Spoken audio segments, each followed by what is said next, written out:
NJ.com and the Heldridge Hotel.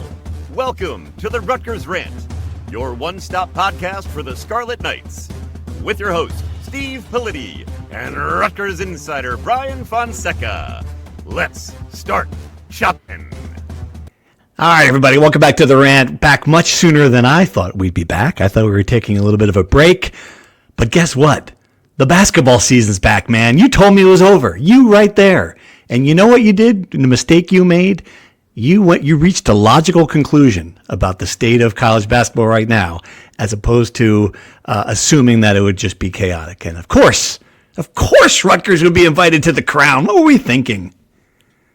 I mean, is there a more like Rutgers deal here where in a year where I think a lot of Rutgers fans would hope the season just kind of runs its course and gets over with, right? There's more basketball. I will say there are some reasons, some redeeming reasons for why Rutgers should have said yes. I have come around to the thought that it's probably a good thing, all things considered, for the program at the very least, for us, and for, aside from a select portion of the fan base, I think kind of would have been better to just kind of call it quits. But for the team itself, I think there is an argument to be made that maybe it's positive. Yeah. All right. I think we should start there. We're also going to talk about Gary Redus, who we met for the first time, introduced, a big press conference, lots of color, lots of scene. Talk to my favorite person in Rutgers history, President Wynn. That's just always a good day when you get a little time with President Wynn. We've got to get him on this podcast, man. That is a 2026 goal. I've got a list of goals that I get official from my bosses, like win a Pulitzer Prize. And I've got my own list of goals. President Wynn on podcast. That's what I'm looking for. Let's got to do that. But let's just drill into the crown, because I think it's on a lot of people's minds. I'm like you. I am like you. My first reaction was, well, what are we doing? My second reaction, I've kind of softened to it. What's the big deal ultimately? And I do think this, and I think fans might see this two different ways. I think this is definitely a sign of a lot of player retention. You do not do this if you don't have a lot of these guys coming back. And I think they must have some assurances they do. That would be the way I would look at it if I was looking from the half glass full, right? And I think that in the program, if you're within there, that's how you look at this positively. I did speak with Steve Peichel briefly today before we recorded, and he is hopeful that is an indication that guys want to play with this team now. They want to keep the season going. That implies that they'll want to be back next year. My response to that would be they're going to play to win money today, right? And that does not matter what they decide to do for next season, right? Like, it makes sense if I'm the player that I want to come back and play where if I win one basketball game, I will win a share of $50,000. Not 50,000, but whatever it is, you divide that by 14 or whatever. That's my share. If I win 2 games, I will win $100,000. And if I win 3 games, I'll win a share of $300,000. So from a player perspective, I think it's not so much as what you want to do with the future, whereas like I can make some more money today. It's a pretty good incentive. Yeah, it's not, I hear you. It's not a lot of money, I guess. It is. It's certainly, I would like to win that much money. Absolutely. But, in the grand scheme of things, I don't know if it's change your mind, keep you out of the portal money. Like, I don't think that's what's happening. On the other side of the portal is irrelevant here is what I'm saying, right? The tournament is before the portal opens. Right. These guys are all in the portal already. Like, why other teams turn, like Seton Hall turned it down because they don't have assurances their guys are coming back. They don't want to play. They've moved on. And I think that's what's happened. Like, I think Rutgers would have done the same thing if, that's why they turned down the NIT last year. These guys didn't want to play. They were done, right? I think that's what I mean by that. Could be wrong. But let's just say, for example, right? Like the big name everyone will think of is this to me tells me that Tariq Francis is going to come back, right? 100%. Absolutely. He wants to be back, right? For his case, I certainly think this is a great sign that he'll want to be back. Now let's look at a guy like Lino Mark, for example, only because he's the second guy on the list of guys that you really want to retain and you're worried might leave. For him, whether or not he enters the portal or not, playing in this tournament and potentially winning more money and playing more basketball is independent of whether or not he enters the portal. If they win the crown on the 5th, he could still enter the portal on the 7th. Correct. And playing or not playing, this doesn't really matter. So my point for that is I wouldn't take them going into this tournament as a sign of like, oh, maybe these guys do want to all stay together and go. I think that to a certain extent, the opportunity to win money and play more basketball, which both of these guys understandably like to do, it was more of a factor than like a sign that all these guys are all going to come back. Right. I agree. I just think in the college basketball landscape, a lot of these guys have already know where they're going, where they're getting paid, and they're not playing for their old that's their new team. They already have moved on. Like the portal, it's like NFL free agency. It's already happening. Tampering everywhere. Sheen Holloway was very upfront about that. President Holloway was very upfront with that. Again, President Tate. President Wynn was already very upfront about that when he was talking about it. Clearly that's happening. That said, I really do believe that you do not accept this if you do not think you're going to have at least a core of your team. Do we have any idea? Like, have they said there'll be some guys who don't play? I mean, it's 3 weeks away. It's still, 2.5 weeks away. No indication there. Steve was pretty adamant about being happy to be able to bring guys like Chris Woolley and Lino Mark and Caden Powers back to the West Coast to play there. So, I've gotten no indication. I didn't ask him that directly. That's a bad job by me, but I don't think they know right now. Is it possible the guys drop out between now and then? Sure, but I've got no indication that there's any holdouts because we were told that this was put up to a team vote whether or not to participate in the crown, and it was a unanimous yes. That's what I was told. Right. So that would indicate to me that if guys can't play, if they're healthy and they're around, they'll play. The other side of the coin, and this is the thing that would concern me if I'm a Rutgers fan. Again, it's a couple of basketball games. It's this program really has not been able to multitask in the past. Every ounce of effort should be in planning for how you're going to spend your $10 million, how you're going to hit the portal. If any of preparing for Creighton takes away from making sure you've got your contact list ready, you know who you're bringing in, you know where you're going in the portal, you know what the international guys are going to be available, you know how you're spending that cash. If any of that is taken away from, game planning for meaningless games so you can go 15-19, I really hope that they are not going to let this get in the way of that. The idea on their side is that Rob Sullivan would have been doing all this anyway, and from what Kelly Zinn told us today, Rob Sullivan will be manning the men's side exclusively going forward as they try to hire a GM for the women's side, which is a great sign for both programs, especially Rob Sullivan, who's getting really stretched thin, I imagine, doing things for both programs. So he'll be making those calls anyway. He'll be talking to agents anyway. In theory, the program, the coaches can't talk to players anyway until the portal opens on April 7th. In theory, yes. In theory, they can't host any players until then. And as Steve Pikel told me, and he said on his own podcast yesterday, his telephone works in Piscataway and it works in Las Vegas. Fair enough. To your point, the Creighton preparation, however much time they spend on it, will take up time anyway. It'll be less time they'll have on having conversations about building the roster. As President Wynn said, these decisions are made 2 to 3 weeks before the portal is even open, which we understand, but it's always good to hear someone in power that is in these conversations acknowledging that publicly. So I do think it'll impact the offseason prep to a certain extent. The question is by how much. And the other side to this token is, right, I don't know how many staff changes were expected and when they would happen. I cannot imagine there will be any staff changes leading into the crown, right? And by that proxy, there will be no hires if there are no changes. Right. And I don't know if this was even a possibility or a thought, but when you do hire an assistant coach from another program, if you do it before the portal, you have access to the players they coached on their former team, in theory, right, that they recruited. If a team was to hire Brandon Knight tomorrow, they would have a good shot at getting Tariq Francis, for example, just to kind of lay out my argument here. I don't know if that was even in the realm of possibility. I probably would lean no, because some of these assistant coaching changes happen in June anyway, but that is also something else to consider, that if they are to make any assistant coaching changes, which we agree that they should, I don't know if they will, that will be impacted by this decision as well. Yes, I'm gonna assume I'm gonna get that news where I get all my news from Rutgers assistant coaches, which of course is Kim Mulkey. So in a couple of days she'll announce that. That would be great. I kid. Yes, that's an inside joke. We're mixing our two things here. I didn't consider the ramifications, what it means from the staff perspective. I do think though that this just feels like a heavy status quo thing. And I do wonder as well, we're assuming, Kelly Zinn was on our podcast and said she's seen the plans and likes it. They might know what they're going to do. They might be ready for this more so than they've been. We could be wrong. They could know exactly who they're going to bring in on when the portal opens. Yeah, I mean, they've had time. They know what they can spend. Everyone knows who's going to be available. They know what they need. Like we're watching, they must know who they want to bring back. It's entirely possible that this also has been made. I don't know.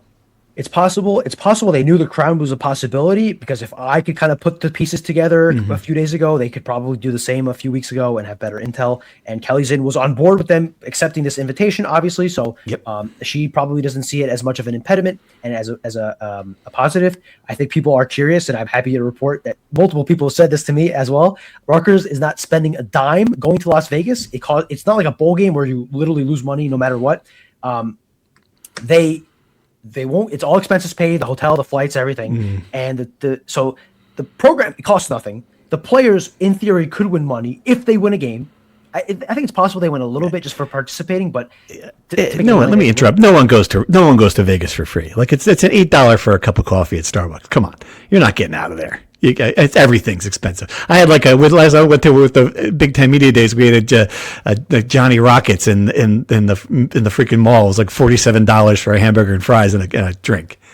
Yes. But look, okay. So I've been to Las Vegas twice. Sarge's going to investigate the hell out of this. I'm kidding. We're not going to. Promise. No, we're not. Before people get all riled up. Joke. I've been with I didn't do it. Most importantly, it wasn't me. I didn't write that story. Always important to get out in front of that. I've been to Vegas with the men's basketball team twice. One time I saw a player playing craps. The other time I didn't see any player on the table. So it's 50-50. I would hope that this team leans toward the responsible side and doesn't get on the tables. So we'll see. Yep, we will see. All right. So yeah, I guess the point is, I've kind of come around to why the hell not, and I understand all the arguments as to why not. But let's see. I mean, it's just a couple of basketball games. I do wonder, looking at it. Certainly, Creighton's a winnable game, and then I've seen that. I saw them play Seton Hall. They're not very good. They're below 500 too in a worse league. Is it if they get that far? I mean, what do you think? Can Rutgers win the crown and take that one step further? If Rutgers does win the crown, does it change your opinion of this season? No, but it could change. Why not? It changes my opinion. Why not? You won a postseason tournament. Why would it not change your opinion? Do they hang the banner if they win the crown? Oh boy, you can't hang a banner. You can't hang that banner. They have a banner for everything at the RAC. There are banners for literally every achievement achieved by every team on this. In the small banner, like a little banner in the corner, like something. There's a lot of. I will say there's a lot of space up there in the rafters of the RAC. You can tuck in a little banner. They've got some weird banners up there. I'm team no banner. To be clear, I think it'd be a kick in the nuts. Like a dish towel. I would say would be the crown. It would be a stain on the actual accomplishments this program has had in the past, winning what is essentially a cash grab, TV inventory 18 tournament right before the Final Four is not very prestigious. Now, what I will say is this: there's no team on that 8-team field that I think there's no way Rutgers could beat them. And if they do win these games, they're all against high major teams. Creighton is feast or famine. They're either going to beat Rutgers by 45 points by hitting 33s, or they're going to go 0 of 27 on threes and Rutgers wins running away. That's how I interpret looking at them. And if you beat them, you could either have the Brett McConnell Bowl against Stanford or the Kelly Zinn Bowl against West Virginia. Storylines galore. And then the finals could be anyone from Oklahoma to Baylor to the other two teams. Colorado. Who's the Vegas favorite? Oklahoma? I haven't even looked at that. That's a great point. But the point being, what would it mean if Rutgers wins?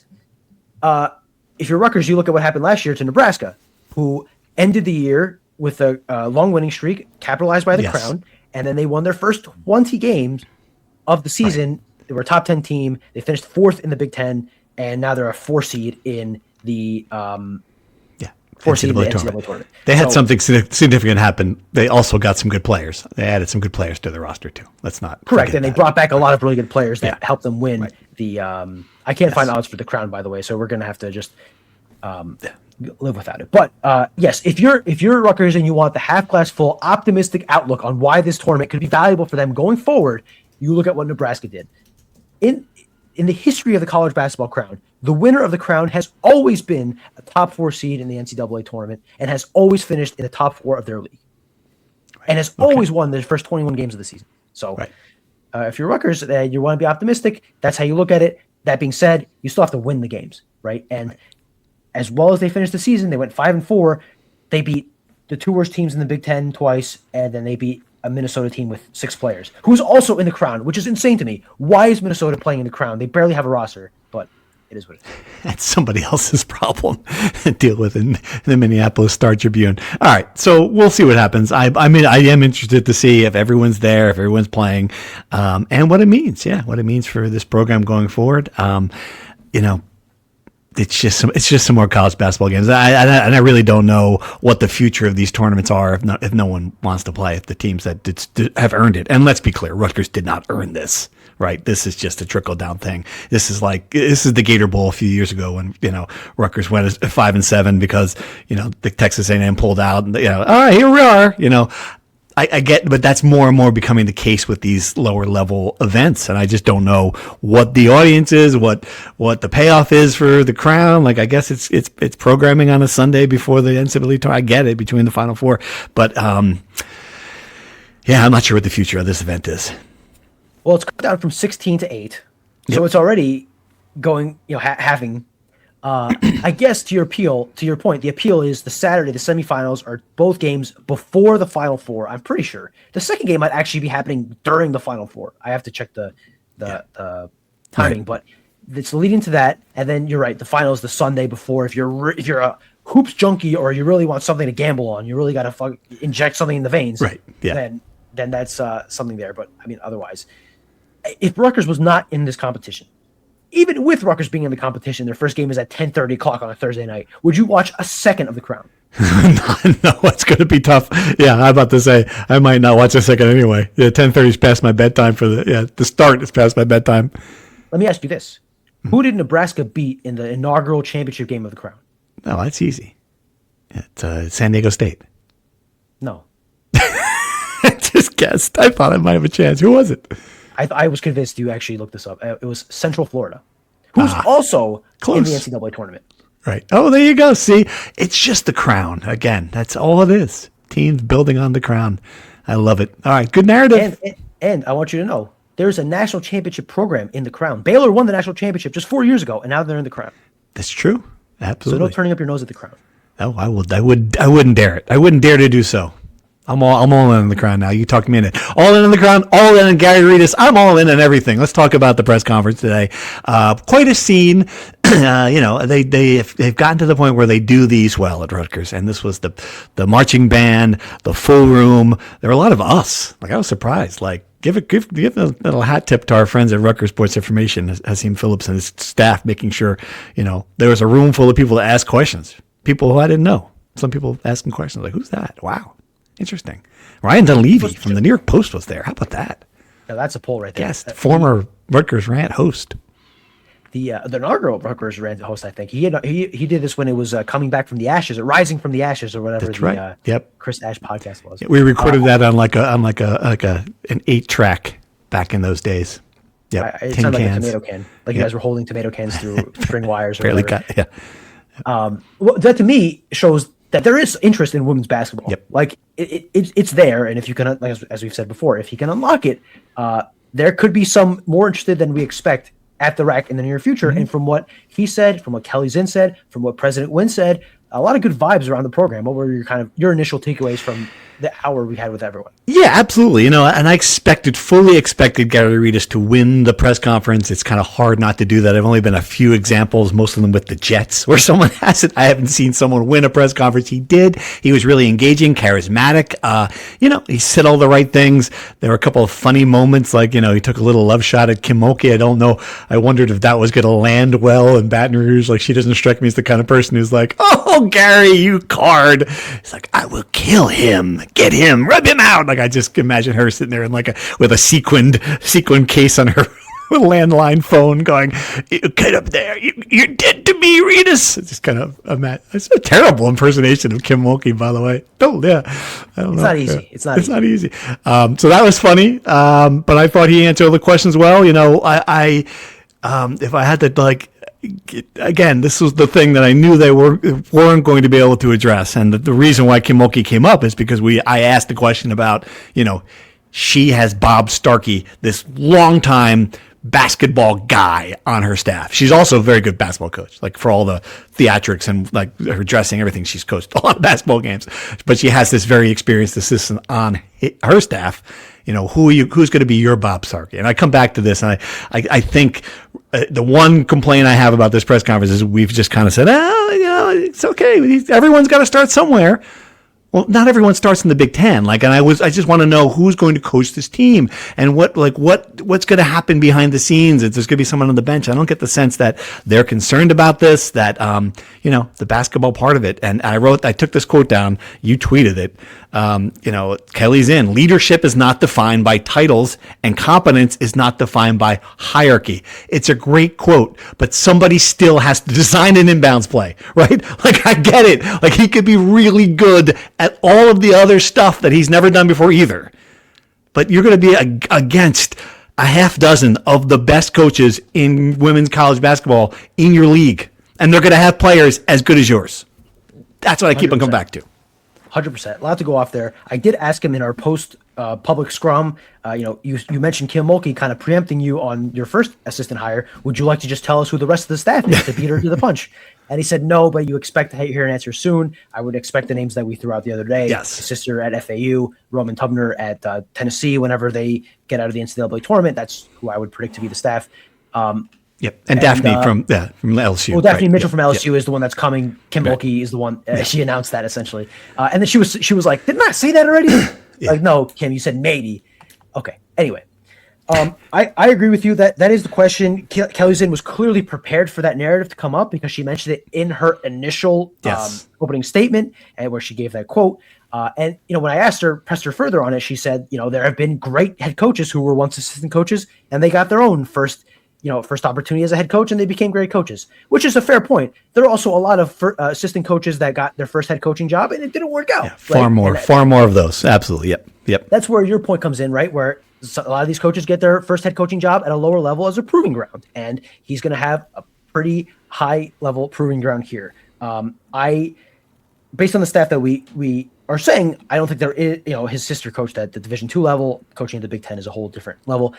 Where he's going to have to make up the gap, and where they seem to be confident, is in getting really good players that it doesn't matter what you coach them to do. Mm-hmm. And for what it's worth, he did say something like he doesn't expect a very structured offense. He said not a lot of sets, a lot of motion is his ideal here, which sounds a little bit familiar.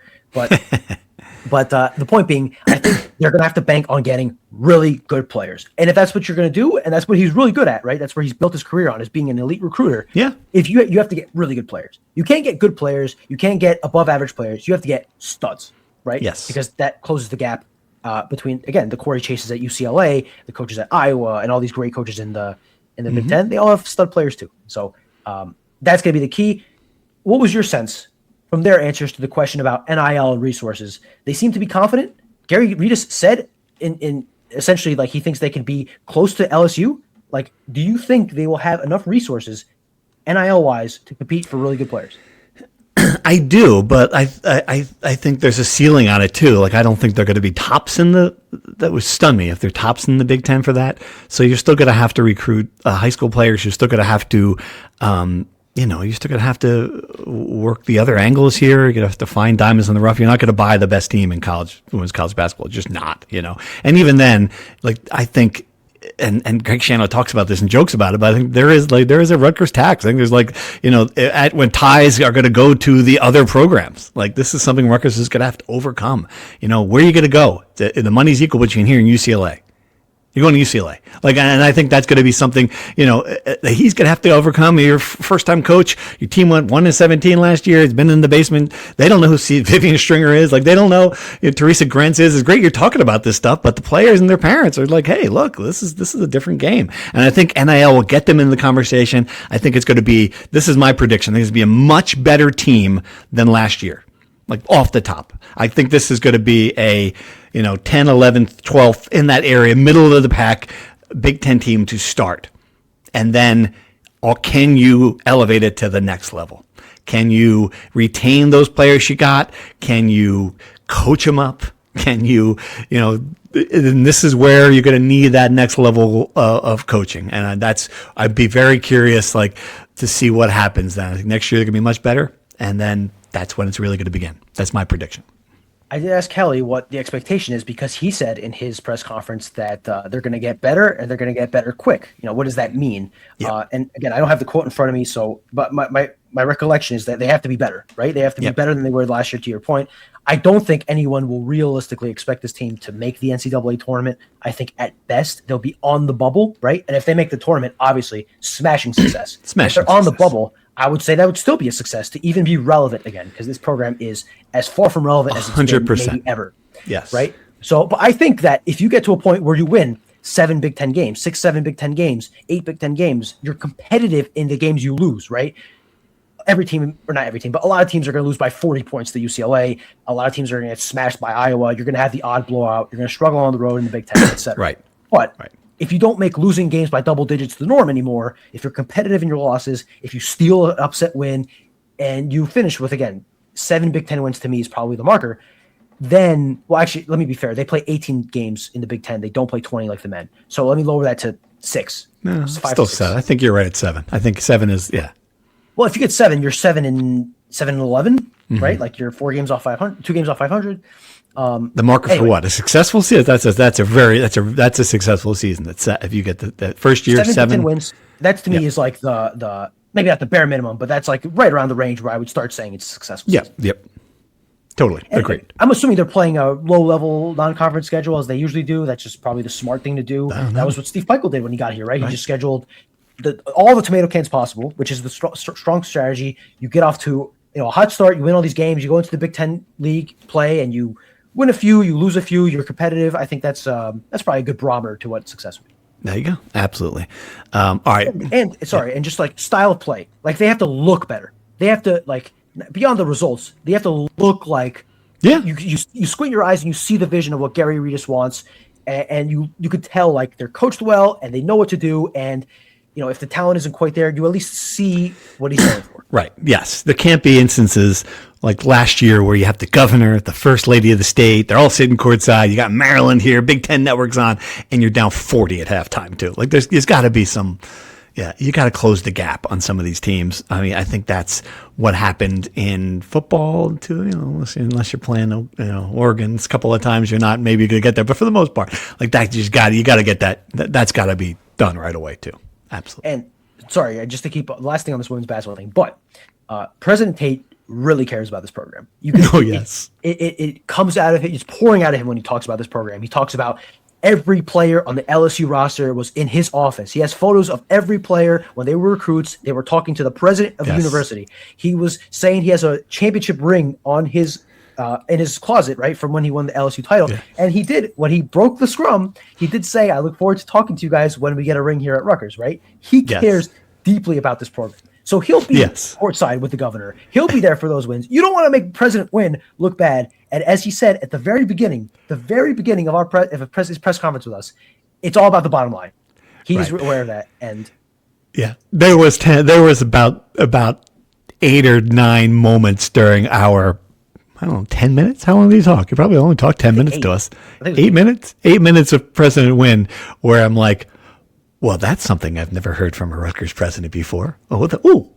That's also something. It was just fantastic. Yeah, we got to get him on the podcast. He was, he's funny. He's engaged. He knows all this stuff. Again, I don't know who he's also running the university and doing all of this. That's great. That's not my concern. Let someone else worry about that crap education.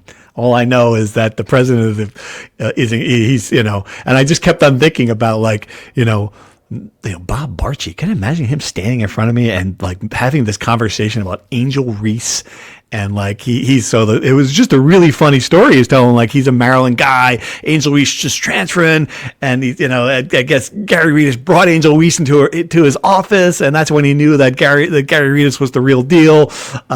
Just a funny story about that, I asked him, and as the question's coming out of my mouth, I'm thinking, well, he's not going to answer this, but I'm still going to ask it. I'm I kind of threw it out there, hey, look, football team was 5-7. Both basketball teams had losing records. Do you expect better results next year?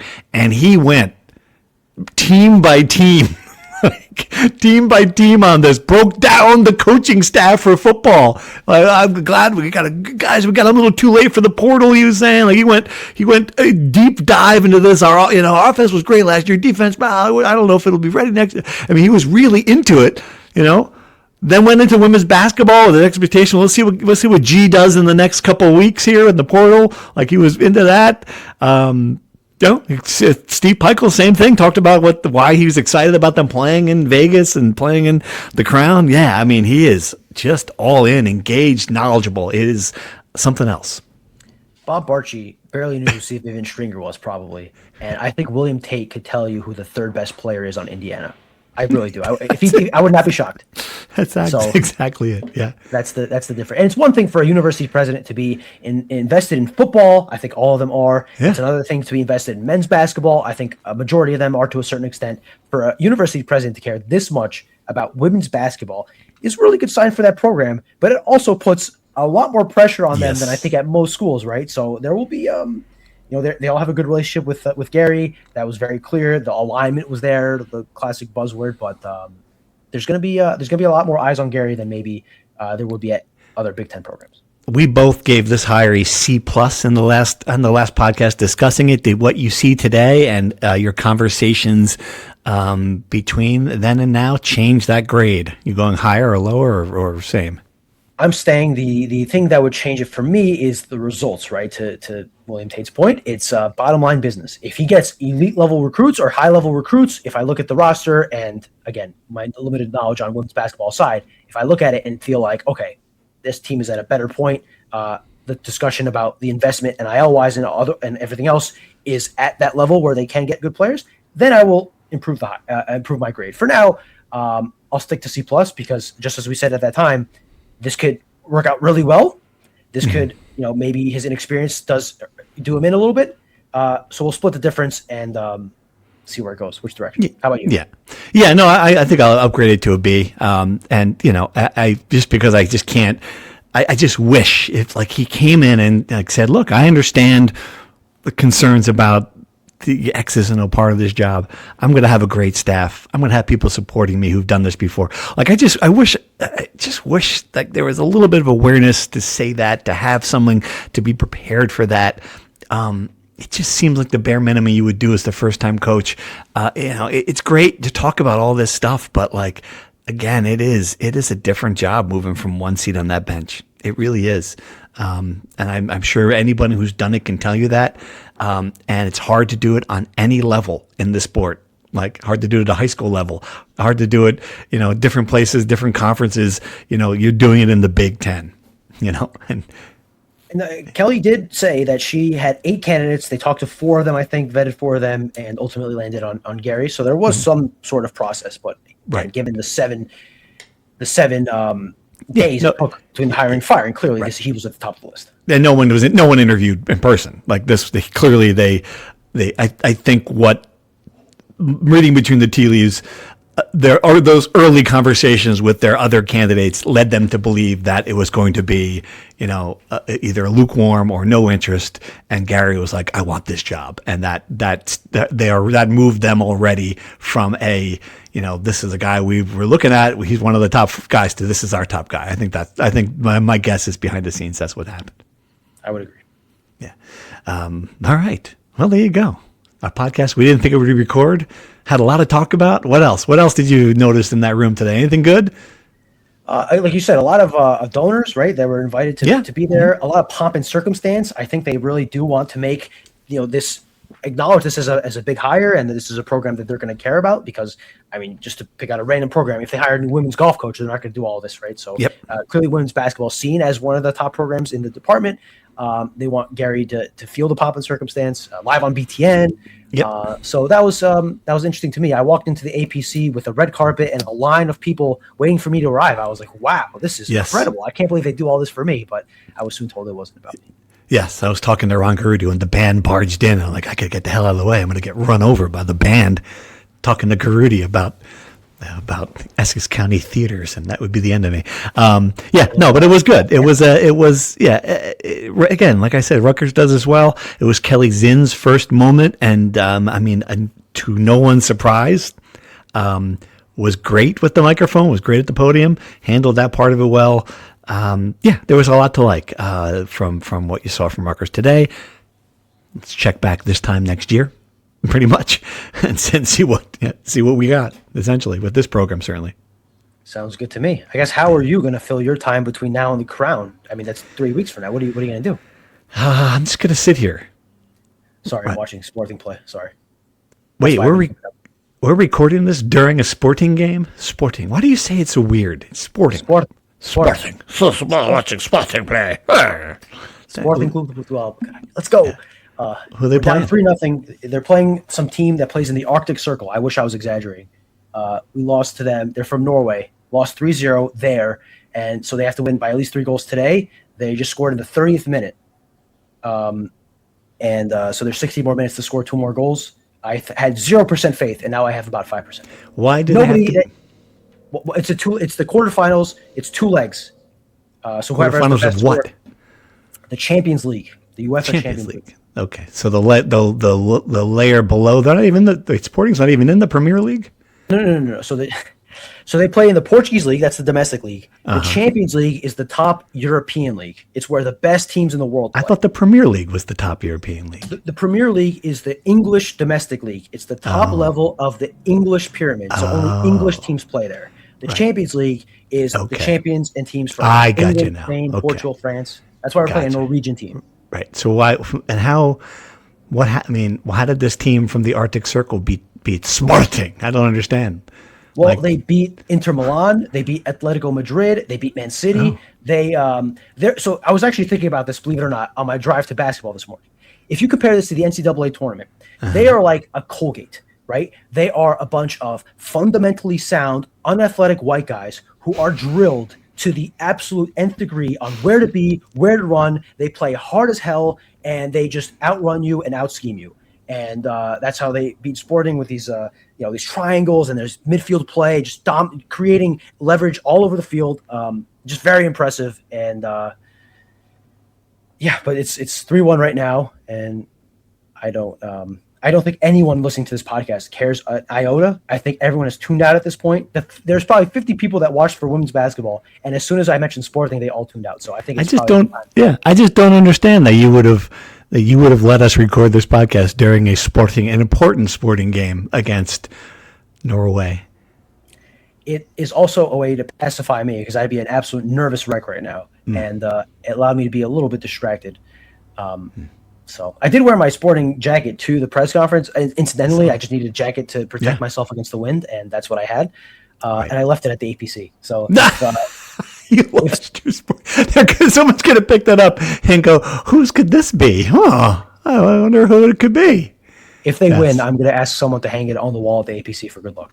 All right. Yes. I hope Pico found it, and it's like, I'm going to just shoved it into the bottom of some garbage can I'll show him. Screw that kid. Here's your kick in the nuts. Bury this right in the bottom of some garbage bin. Maybe. But anyway, this was I have no other Rutgers takes. I think it was a good day for Rutgers. I think to your point, we'll look back on this in a year from now and have a better idea. But Gary respected the history of the program, brought it up, well aware of the narrative coming in and how people view him as a rookie head coach. And Kelly Zid is also aware of that. But everyone seems to be confident that it will be successful. I think it will be successful relative to the past regime, no doubt about that. Yes. That's the easy part.